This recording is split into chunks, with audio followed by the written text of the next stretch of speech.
Hallo zusammen, da sind wir wieder. Der Victor und Laura von Mitipi. Heute zeigen wir euch, wie man die Bluetooth-Funktion nutzen von Kevin.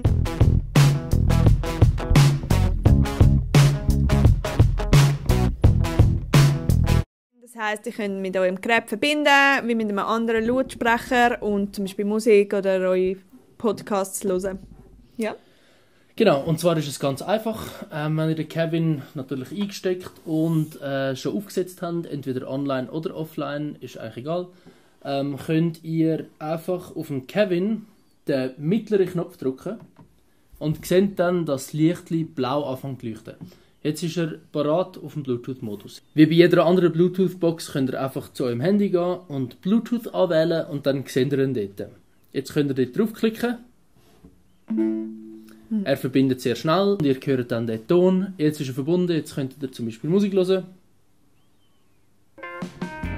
Genau, und was ihr noch machen könnt, ist, ihr könnt lauter oder leisiger machen, und zwar mit den zwei Tasten rechts. Mit der ganz rechten Taste könnt ihr lauter machen und mit der mittleren leisiger. Genau, könnt ihr einfach Bluetooth wieder abstellen.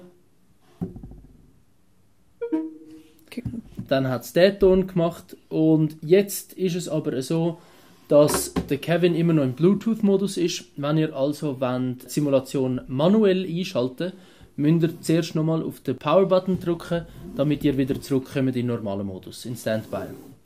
Jetzt leuchtet es noch blau, da dran seht ihr es. Drücken wir.